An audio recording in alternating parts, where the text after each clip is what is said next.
Friends, and welcome you to this session on vital points to be considered under RERA for title due diligence. Of course, I will not be discussing how to do a title due diligence, but what is the relevance of a title due diligence under RERA. In order to understand what is the relevance of title due diligence under RERA, it is necessary for us to understand what for what kind of projects is RERA applicable, and some of the basic definitions. I'll be taking you through. One moment, just share is where. Okay.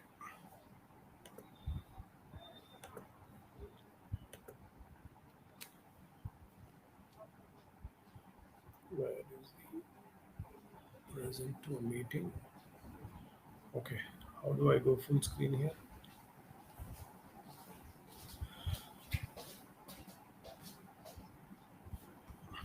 Okay. Are you able to see? So the topics that I'll be covering today um, will be applicability of RERA. Then I will take you through some of the basic definitions of RERA as also the provisions of Act and the rules. That is the RERA Act, and in terms of rules, I'll be taking you to the Karnataka RERA rules and the vital points for title due diligence under RERA and the consequence of a bad title or a dispute in title. So let's begin with understanding um, which are the projects that are covered under RERA. So in order to understand what are the projects that are covered under RERA, we would first need to understand which are the projects which are exempted. So which would mean that the projects which are not exempted under RERA would be covered under RERA and would require to be registered under RERA. So the first is a, the project where the area of the land which is proposed to be developed does not exceed 500 square meters. That is 500 square meters, or we converted into feet, I think it is about 5,362 square feet. So if the land that is proposed to be developed exceeds 500 square meters, then such a project would be required to be registered under RERA. The next exemption that is provided is where the number of apartments proposed to be developed does not exceed 8, inclusive of all phases. So, when a project that is being developed, if it is an apartment project, which could be an apartment as defined under the Act, includes everything, including a shop, godown, or everything else. So, when it is a building that is proposed to be constructed in which there are more than 8 units, such a project would require to be registered under the provisions of the Act. So, these are the two major exemptions, or when you consider the exemptions, the requirement of a registration of a project which are not exempted comes into play. Next is as on the date of the commencement where the promoter has received completion certificate for the real estate project. Of course, now we are much ahead into the we have crossed this stage where the completion certificate as on the date of commencement of certificate as on the date of commencement of the Act, that is what was anticipated or set out here. But I think we are 4 or 5 years into the Act now, and this exemption would not be applicable now. And in case of the next is in case of for the purpose of renovation or repair or redevelopment. So whenever a project is being redeveloped, and if there is no further allotment that is being done, that is as stated in section 3.1, which does not involve marketing, advertising, selling, or new allotment of any apartment, plot, or building, as the case may be under the real estate project. So in case of a redevelopment where there is no new allotment that is going to take place, such a project would be excluded under the provisions of the Act. So all other projects which do not fall within these exemptions would be required to be registered under the provisions of the Act. I'll take you through some of only, I think, two definitions under the Act, just so as to make you understand as to what it means to do a title due diligence, what how RERA becomes applicable. First is the real estate project.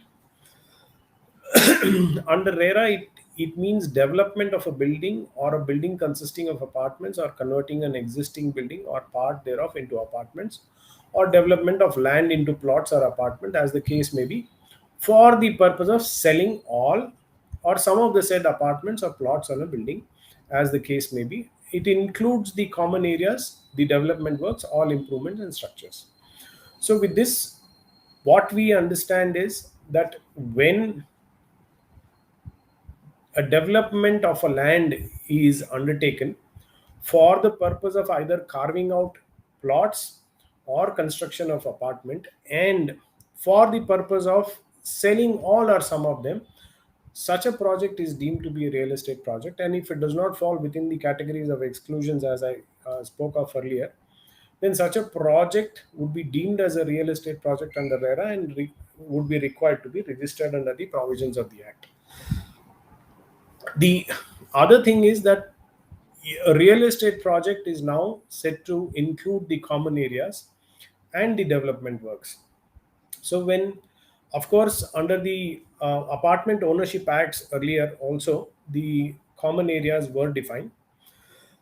The common areas as defined under RERA is also similar to as that of the apartment ownership acts that are in force still in most of the states. However, there is a very small difference in terms of only in terms of the car parking areas, because earlier the entire parking area was deemed to be a common area. However, now only the open parking areas are included within the definition of the common areas. Here is the definition of common areas. The first thing that is included in the common area is the entire land for the real estate project. So, which means that now under RERA, the entire land for the real estate project is deemed to be the common areas, and the common areas are now required to be conveyed to the association of allottees. As we go further, I'll be discussing that also. So why I am discussing just these two is that the real estate project, first we have to understand what is a real estate project under RERA, and also the common areas which now form part of the real estate project, which are required to be transferred to the association of allottees. So while trying to understand the importance or the vital points that are to be considered in the title due diligence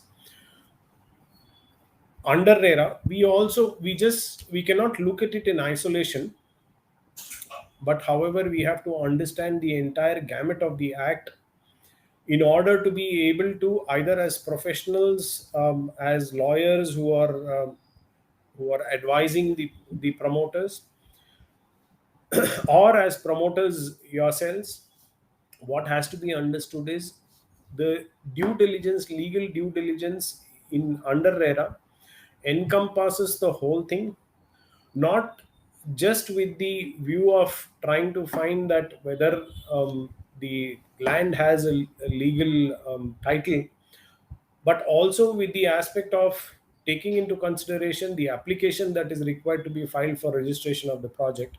So everything needs to be considered.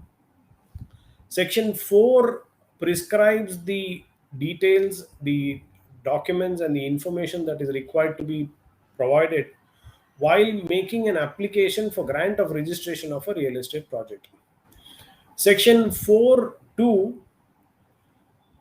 mandates that a declaration, section 4.2L, in fact, L and L, A and B, I'll be 4.2L and B is what I'll be discussing now, which requires that a declaration supported by an affidavit which shall be signed by the promoter or any person authorized by the promoter, stating. So this is a declaration by way of an affidavit. Commonly it is known as a form B, which most of the authorities have prescribed along with the rules itself. And all authorities seek for this affidavit to be filed along with every application that is filed. Of course, there's much more information that goes into it, wherein the promoter says that he will comply with all the requirements of the act. In terms of the title, this requires the affidavit, the declaration, which is to be supported by an affidavit, should state that a that he has a legal title to the land on which the development is proposed, along with legally valid documents with authentication of such title if such land is owned by another person. So, what the RERA requires is for a promoter to make a declaration that he has a legal title to the land on which the development is proposed, and that legally valid documents with authentication of such title are available with him. And that is in case if it is a if the land is owned by somebody else, another person, which is normally in case of a joint development, or a joint venture where the land is owned by another person and the promoter is developing. So in such case also, that there are legally valid documents with authentication of such title. The next requirement in the declaration is to state that the land is free from all encumbrances, or as the case may be, of the details of encumbrances on such land, including any rights, title, interest, or name of any party in or over such land, along with details. So, the second requirement is to state that the land is free of all encumbrances. So, when we have to make a declaration that the land is free of encumbrances, we should know if there are any encumbrances at all, and that we can find out only with the title due diligence. So, any other encumbrances that are there on the land also required to be set out in this declaration, in this affidavit. If let's say that there is a charge over the project land by virtue of a mortgage or by virtue of some other financial arrangement that is entered into either with a financial institution or a bank, so such details would also have to be declared here, even if such a lien or such a charge is not disclosed from the encumbrance. However, it is required to be disclosed here. So this is a declaration that is to be given along with the application for registration. So while making this declaration, if you're a professional who's advising a promoter, you have to make sure, you should know that the project land does not have any defect in title, and whether you should also know whether there are any encumbrances over the project land.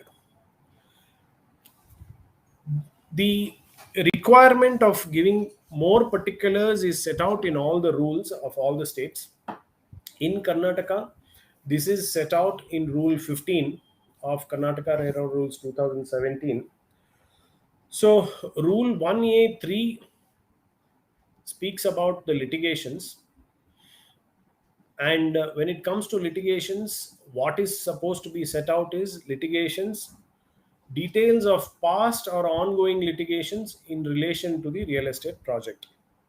So, how do we disclose the litigations? As we all know, most of the almost all the authorities require the application for grant of registration to be filed online. So, when we are filing the application for grant of registration online, we have to make sure that the ongoing, if there is any litigation existing on the project land, or if there was any litigation earlier which has now been either settled or disposed or finally concluded, the details of such litigations should be disclosed by every state has a different format of disclosure. Some of the states require the details of the court to be given, the date of disposal,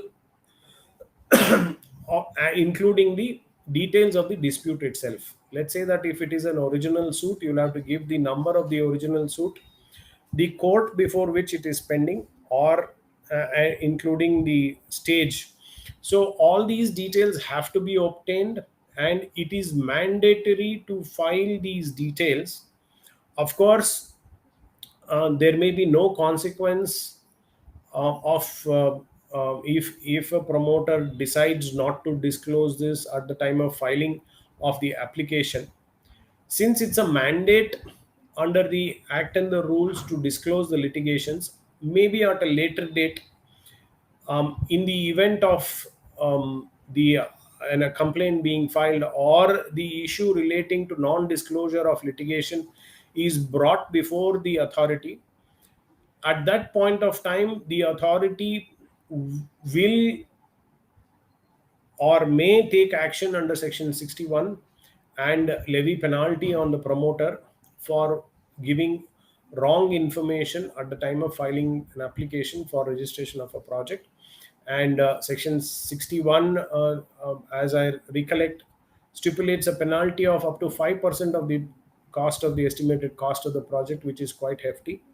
So make sure that in case of there being any litigations on the land, the litigations are disclosed. So in order to know what litigations are there in respect of a project land, it becomes all the more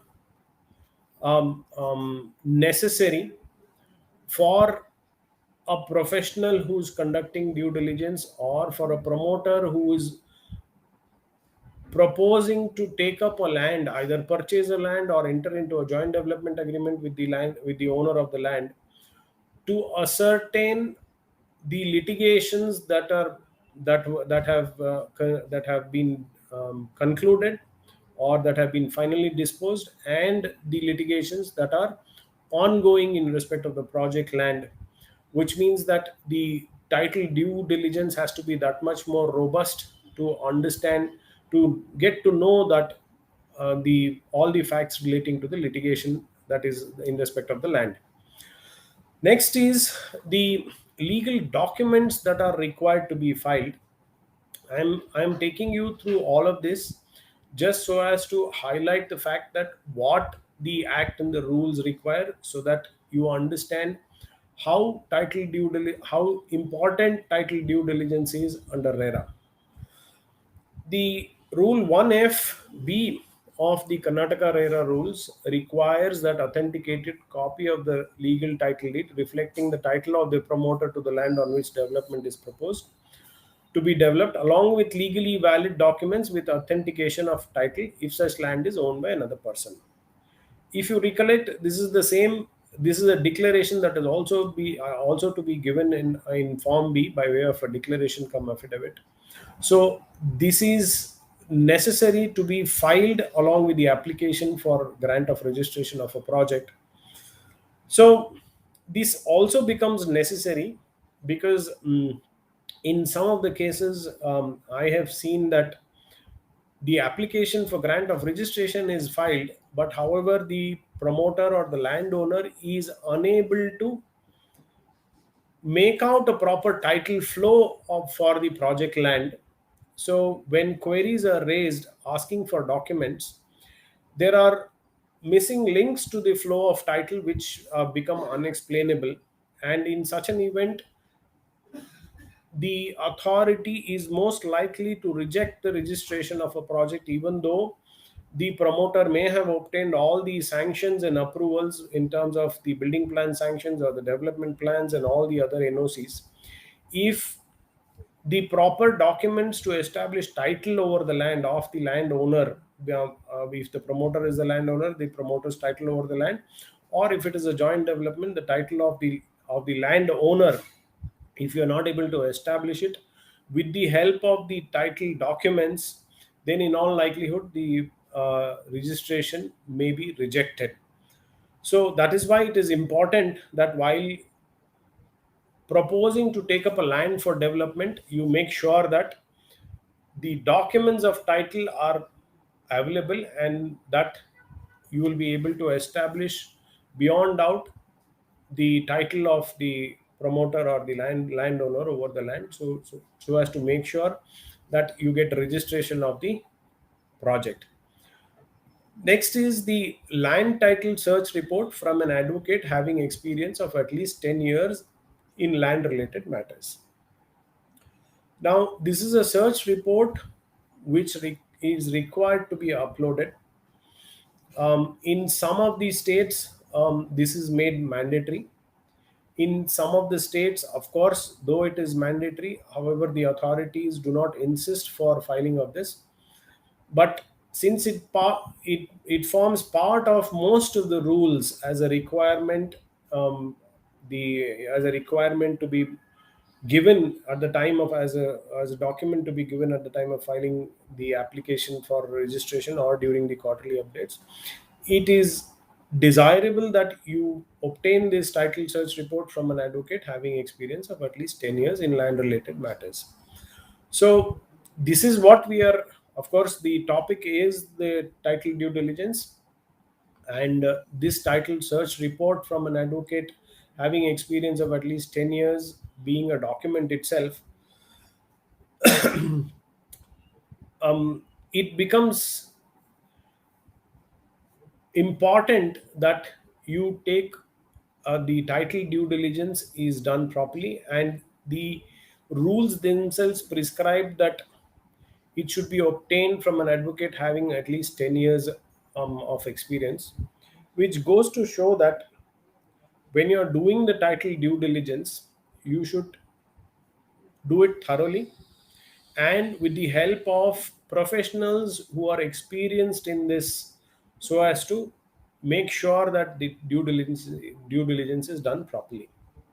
I'll As we go further, I'll also be explaining how, if how what is the effects of not doing a proper due diligence. So you, with that, you will be able to understand what is the effect of not doing a proper due diligence and proceeding with the project. Of course, what I'm discussing here also, that if you're unable to explain the flow of title, you will not be able to get the registration itself. And there have been cases where the authority has um, raised a query, and until that is explained, has not granted registration. Next is Rule 1FD, wherein the details of encumbrances on the land on which development is proposed, including any rights, title, interest, or name of any party. So that has to be, these are the things to be, in other words, the encumbrances that are existing in respect of a project land are required to be disclosed.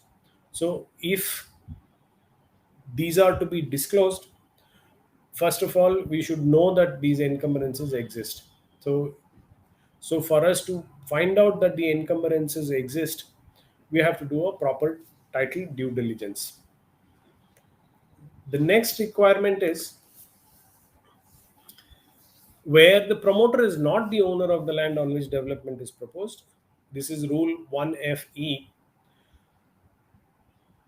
Details of the land along with self-attested collaboration agreement, development agreement, joint development agreement, or any other agreement as the case may be entered into between the promoter and such owner, and copies of title and other documents reflecting title of such owner on the land proposed to be developed.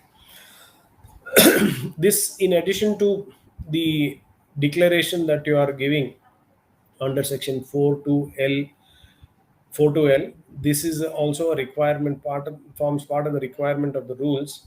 So when you're taking up a land on joint development, the while doing the title due diligence, you have to make sure that all the documents of title of the owner of the land are available, and that would require to be filed along with the application for grant of registration of the project or during the quarterly updates in any manner as the respective authorities prescribe. Next is the Rule 1FF, which is the details of mortgage or charge, if any, created on the land and the project. So this is required to be given. The disclosure is required to be made of any mortgage. I'm sure most of you or all of you would know that now the disclosure of a mortgage or a charge over the property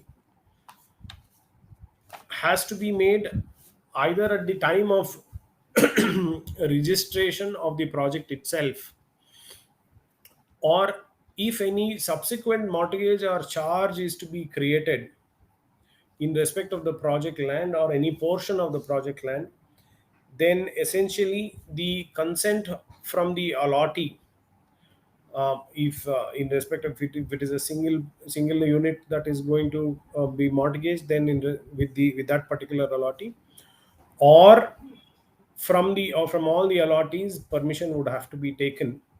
This is after the allotment is made and agreement of sale is entered into. So once you make an allotment and you enter into an agreement, then you cannot create a charge, mortgage or a charge over the project land or any portion of it without having obtained consent.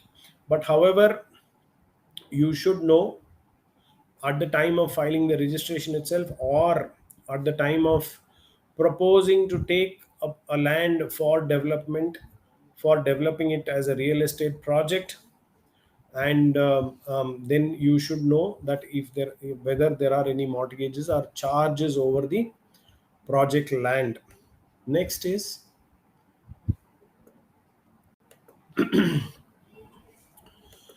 next important point, that next important provision of the act which would be required to be discussed in this regard is transfer of title, which is under section 17.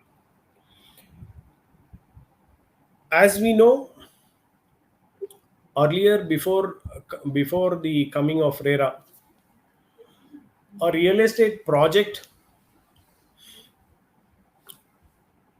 would be undertaken by a promoter, and the deed of declaration would be executed in some of the cases. However, in most of the cases, the deed of declaration would not get executed, because the practices in each state is different. And there was no authority to enforce the apartment ownership acts in all the states.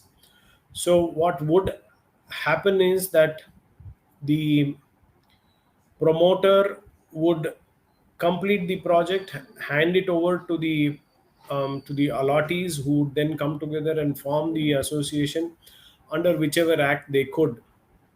However, with the coming of RERA, the act mandates under section 11(4)(e) that upon 50 majority of bookings happening in a project, that is, if 51% of the bookings happen in a project, then the promoter should assist in forming an allottees association or enable the formation of an allottees association. And this is required to be done within 3 months from the date of the majority booking happening in a project. So this is the association of allottees, which is formed, and to which the common areas, the definition of which I first explained, that is, the entire land of the project is required to be conveyed to the association of allottees, and the physical possession also of the common areas is to be handed over to the association of allottees.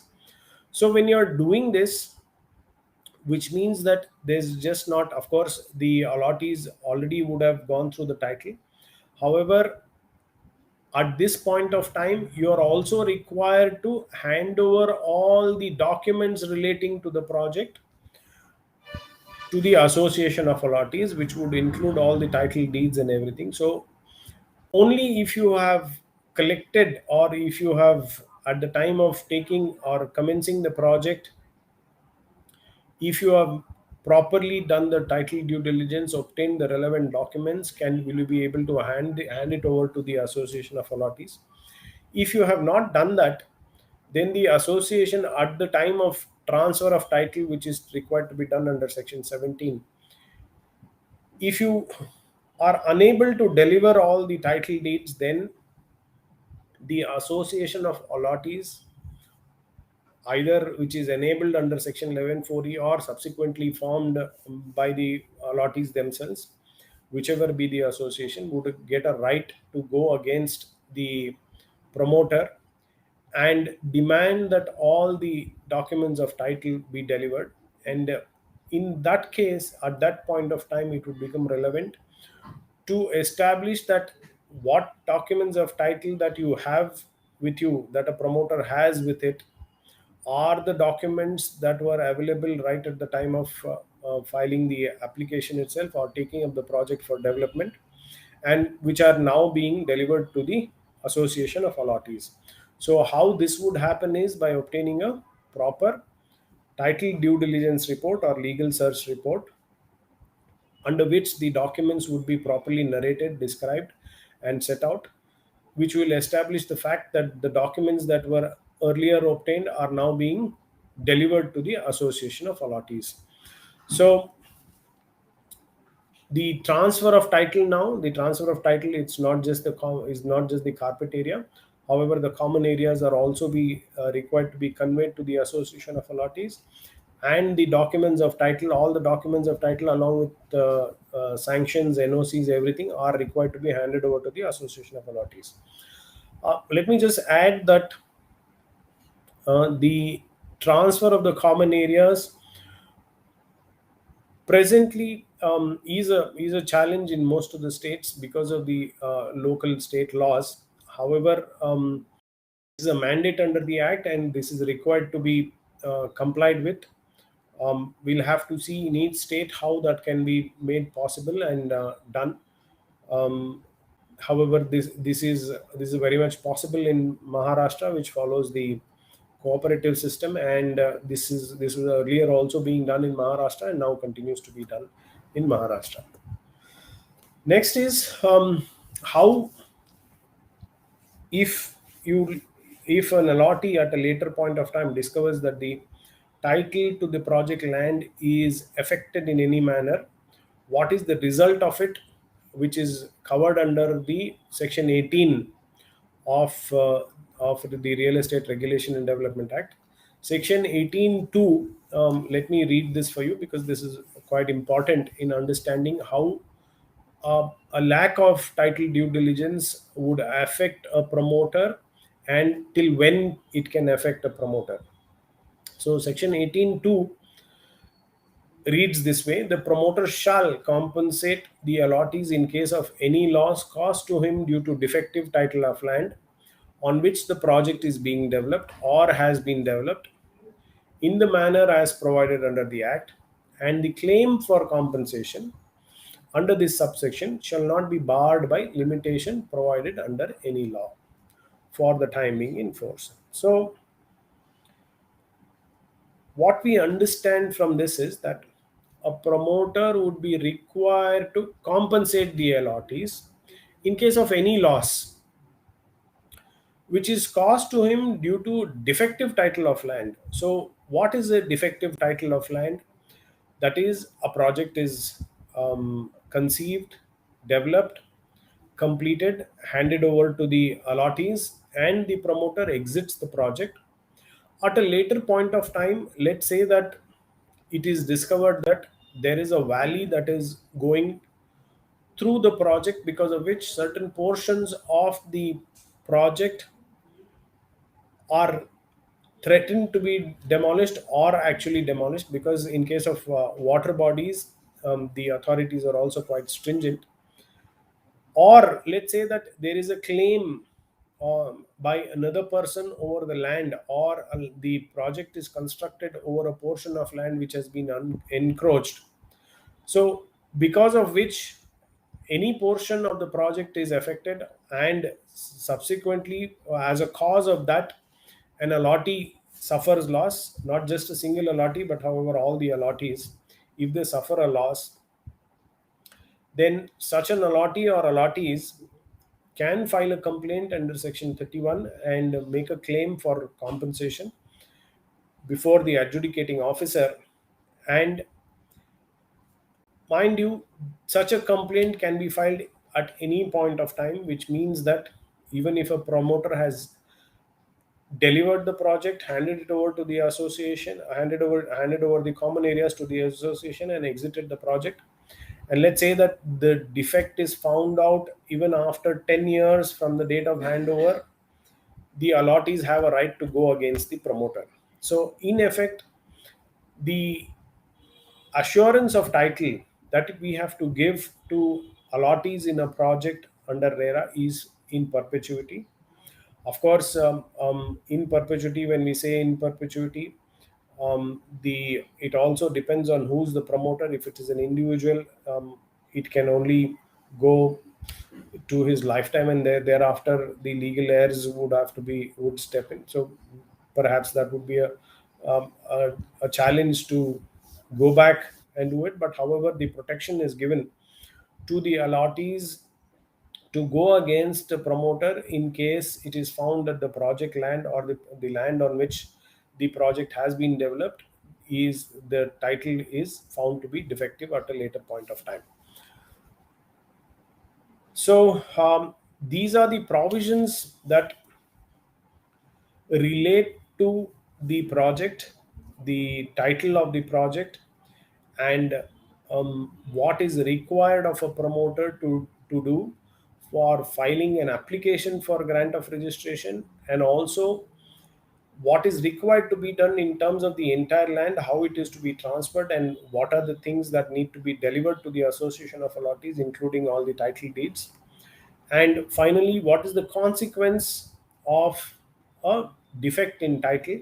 So, what the promoter would face if at a later point of time it is found out that the title is defective. Now, let me discuss what are the vital points to be considered for title due diligence. So, when with the coming of RERA, what I always say is that the way real estate a real estate project is conceived, and what is to be done at the beginning stage itself becomes very relevant, because if that is not done, the consequences are now quite severe, because one, the allottees in the project, um, in all probability, will go against the promoter in case there is any shortfall in terms of the project.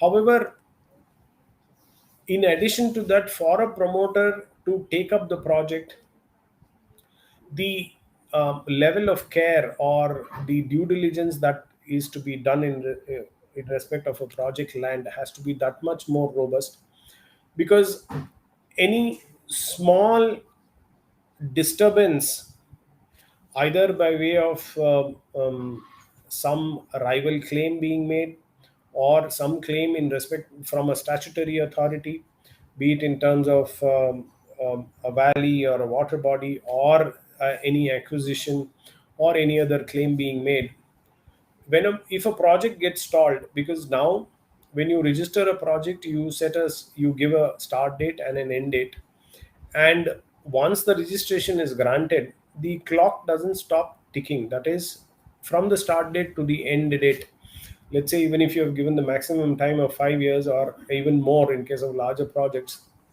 the clock doesn't stop ticking.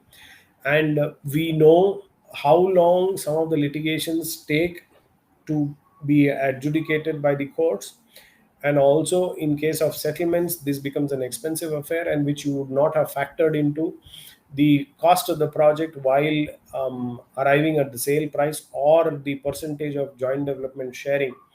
So it becomes very necessary now to do a proper and a thorough title due diligence, even before considering a land to be developed and taken up for development, because of all these issues that were there, that now become relevant by virtue of the Real Estate Regulation and Development Act, which of course indemnities were given earlier under the agreements or under the sale deeds. But however, enforcement of that, of course, hardly far and few people have enforced the indemnities under the documents. And in case of delays in the projects, to a certain extent delays were tolerated, and it was slightly difficult for an allottee to litigate and go against the promoter because the complaints were to be filed before the consumer forum. And so we would see less of complaints being filed before the consumer forum. But however, with the coming of RERA, we see now that there is a large influx of complaints that are filed. And because it is a summary and a short procedure, the allottees are also getting, the awards are also being passed, and the allottees are getting so to speak, the relief under RERA for any delays. So it is very important now that a title due diligence is done that much more thoroughly even before considering to take up a land for development. I'll be discussing, of course, most of it I've discussed, some of the vital points to be considered for title due diligence. First is the title and marketability of the land, including possession of owner over the project land. So when we say title and marketability, we understand that it has to be a good title, and the land, it has to have marketability. And the other important thing is that the possession over the project land should be properly established. If you take up the project and later on commence development and later on realize that there is a boundary dispute with the neighbor, then that will set you back. By to settle that dispute, either it will set you back in terms of money or in terms of time, which are both now a costly affair. So make sure that when, of course, as a professional also, if you're doing title due diligence for a promoter now, you should make sure that the boundaries are well established. That is how the boundaries are well established. One, of course, by way of the documents themselves, and two, physically, if there are well defined boundaries, if there is, let's say, a fencing or a boundary which is already constructed and has been in existence for some time and no disputes have arisen, we have to make sure that the possession of the land is also well established. Next is the availability of all necessary documents as required under the Act and rules for obtaining registration. This is not just for the purpose of registration, but also to make sure that you have all the relevant documents to prove title, and also to obtain registration under RERA, without which you will not be able to go further. And these documents would also be required to be delivered to the Association of Allottees when you transfer the title under Section 17. Next is the encumbrances on the project land. All encumbrances that are existing on the land, and if there were any other encumbrances on the land by way of a mortgage or by way of some charge, whether such mortgages have been redeemed and any charges that are there exist that were existing have been discharged, you have to make sure that this is there. Next is the litigation, if any, in respect of the project land, because now disclosure of these litigations is mandatory, as we discussed earlier. You have to put a little more effort while doing the title due diligence to get to know of these litigations. Many a times, if it is a joint development, the landowner may not disclose the litigations, so which means the onus comes on the promoter and the professional who is doing the title due diligence to find out if there are any litigations. And next is the charges of the on the land, if any, as I discussed earlier. And in the charges could be by way of project finance, lien created by the owner. So these are necessary to be found out, so that you disclose. One, you are aware of it. Two, you are able to disclose the same while filing an affidavit before RERA. Because the declaration, if anything is found wrong in the declaration, as I said earlier, the authority can go against a promoter to say that, by saying that the declaration or the information that was given is false, and which will then give the power or the authority, power to the real estate regulatory authority to levy penalty on the promoter. So, of course, we do this most often.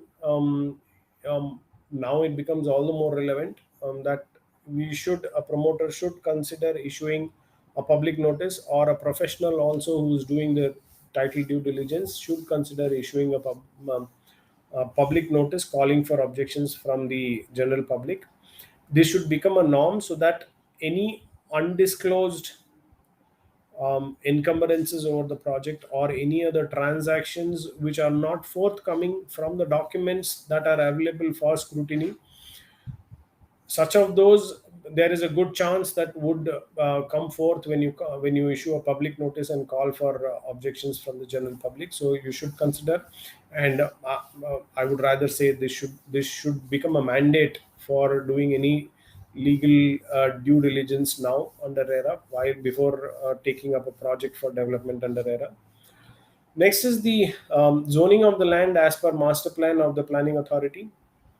So while taking up the development, you should first do the background check whether that the development for which the land is either being proposed to be purchased or taken up under joint development, whether it suits your requirements and whether it falls under the zone or category of zone under which for which you are taking up the land for development. Let's say that you want to construct a commercial building, and the land, part of it is in the commercial zone and part of it in the residential zone.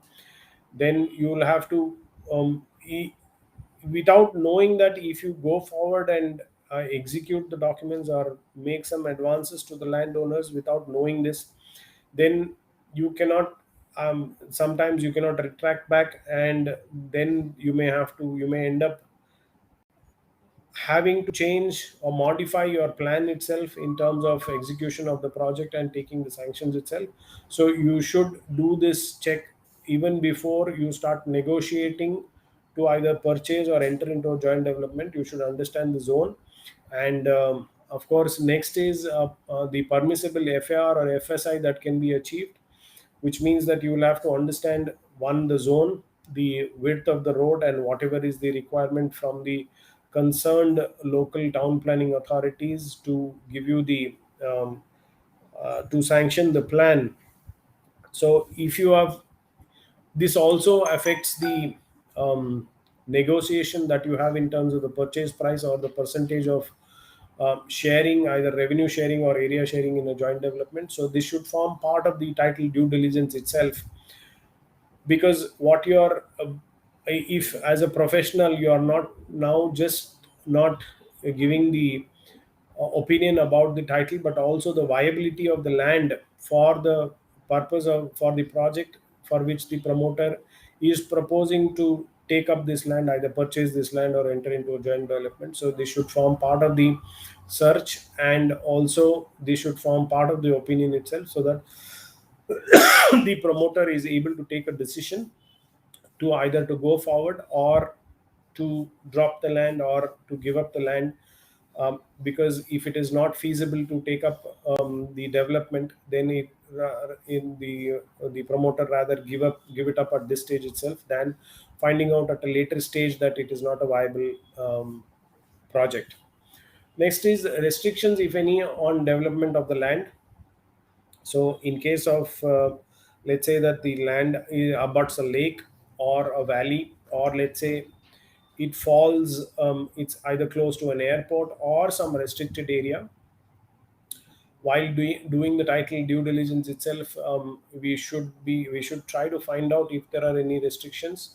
Let's say that the promoter is taking up the land, is proposing to construct a building which is of about 25 floors. The due diligence itself should disclose whether a building of that height can be built on that land, and if any restrictions are there, either by virtue of the land being very close to the airport, being in the flight path, or whatever be it, if it is not disclosed, then the promoter, having gone two steps ahead, then cannot retract back. Then it would become an unviable project, and then everything else would need to be redone, including, if it's a joint development, including reworking on the sharing ratios, which may then become impossible and then lead to the promoter facing financial losses. So this also need to be done. Then of course, if due diligence is being done in respect of a project which has already obtained, in respect of which already the landowner has obtained sanctions and sanctions, permissions and NOCs, then all those have to be scrutinized properly to see that whether all of those are valid, and all of those are as per the requirement of one, the law under which these sanctions and permissions are given, and also from the perspective of RERA, whether these would be sufficient to be submitted while seeking grant of registration, and whether by virtue of these the promoter would be able to get the registration. Next is acquisition of land or any proposed acquisition. This, of course, as legal due diligence, this is always done, but now it is necessary to see whether there is any threat of future acquisition also. Um, it's of course it's not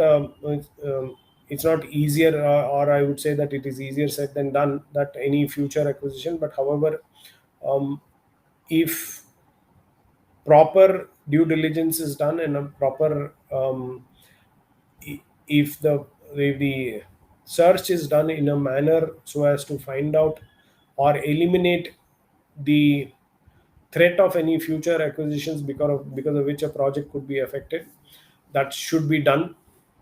And in case of next is in case of joint development, title of owner over the title of the owner over the land, this has to be ascertained, as I discussed further. This also forms part of everything else that I discussed. Existence of valleys or water bodies within or abutting the project land.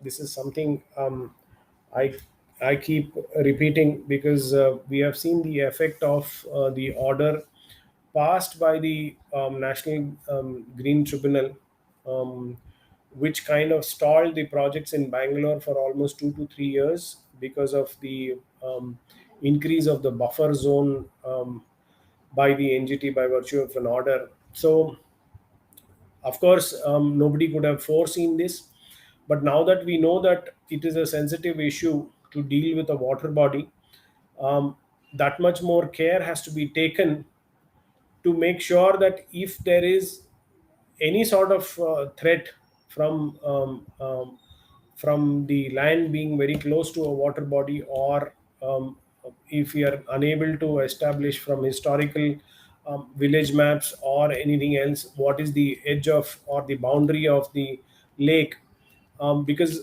more often than not we have seen that the lands are found to be encroaching on the lakes and subsequently demolished. In fact, even large projects are found to be encroaching on water bodies and subsequently demolished, which ultimately affect the project. And if such a thing happens, as we discussed earlier, the allottees under section 18(2), if in case, let's say that pathway is um, uh, completely goes away because of the uh, because of it being found that there is an encroachment of a water body and on which the pathway has been constructed.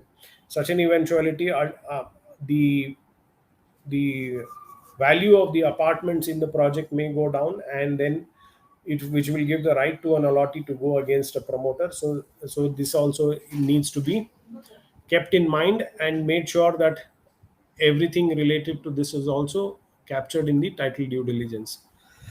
So now let's come to the consequences of a bad title. So if it is found that the title, if the title to the land is not good, not marketable, then the first consequence is that the project registration may not be granted if the promoter is unable to establish the title of the land.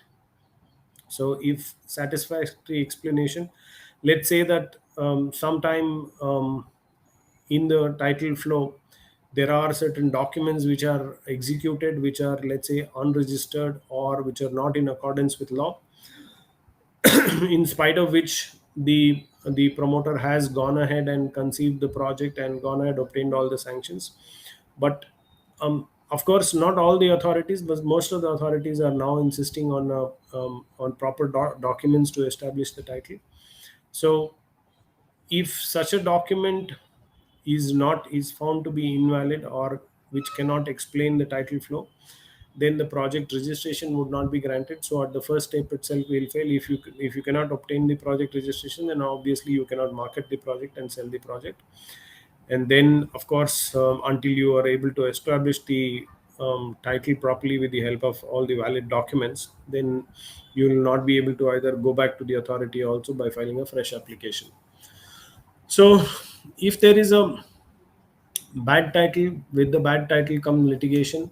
So the project will get stalled due to the litigation. So if in case, if when there is litigation, there are obviously injunctions.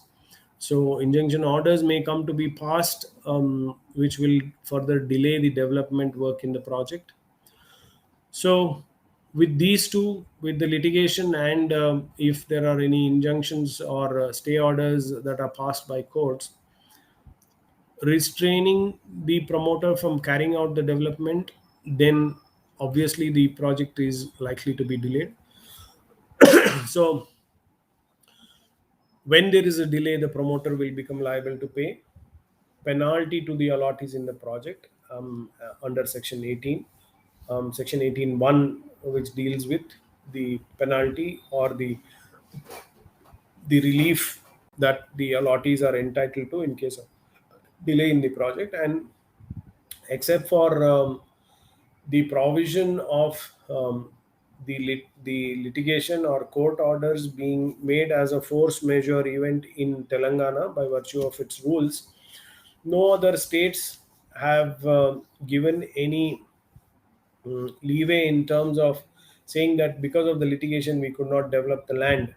So a litigation is no excuse now for a promoter to say that because of the litigation I am not able to do the work. So that is not an excuse. So which is why it is so important now that a thorough due diligence is done, and only when the promoter is completely satisfied of the title, then take up the project.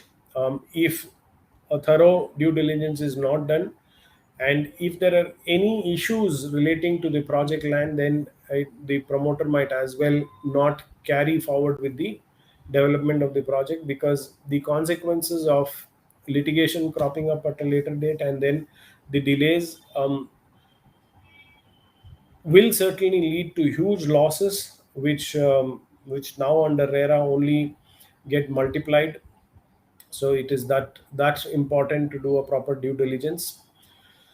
Then, as discussed earlier, section 18(2) contemplates the promoter to make good the loss, and in case of JDA, a promoter should now make adequate provision within the joint development agreement itself to make sure that in case of any title dispute, the landowner is held responsible to address any such issues. If that is not done, then that burden would also fall onto the promoter. However, if such a provision is made in the joint development itself to differentiate between the title of the land and the construction bit of it, wherein the promoter is responsible for all the development that a promoter carries on in the project, and then the landowner being held responsible for the title, for the assurance of the title of the project land, which is contributed by a landowner in a joint development scheme. So if that differentiation is done, then it becomes easier at a later point of time, even in case any defect in title is found. So as a consequence of a bad title, then obviously when litigation happens and delays happen, the obvious result is escalation of cost of project due to delay, and finally it will make it unviable over a period of time. So if in terms of delays, the material cost will go up, the labor cost will go up, The cost for stopping and restarting a project is also huge, because mobilizing the entire men and machinery and raw materials to restart a project is much more than for it to keep going continuously. So if due to litigation, or due to a bad title, or let's say due to interference by somebody, because you haven't done a proper title due diligence, if that happens, ultimately it may lead to it may lead to the project being stalled and becoming financially unviable over a period of time, which means that the losses that you a promoter would incur would be huge. Then of course, when there is a bad title, then with which it will come litigation, and the cost of litigation also is high these days. And if that is not factored in, it may lead to loss of revenue. The revenue would be out of the loss of revenue would not be factored, because the if the title due diligence has been done, and if everything is said to be proper, and then you have gone ahead with the project, then it will lead to loss of revenue, because the cost of litigation would not have been factored into. So with this, I think we come to the end of the session. It's 5 o'clock. I hope I have covered. The intention of this particular topic was to highlight the importance of doing a proper due diligence under RERA, and what are the consequences that a promoter would have to face in case a proper due diligence is not done. So thank you all for participating, and hope I was able to share whatever bit knowledge that I have. Thank you all, and hope to see you soon. Thank you.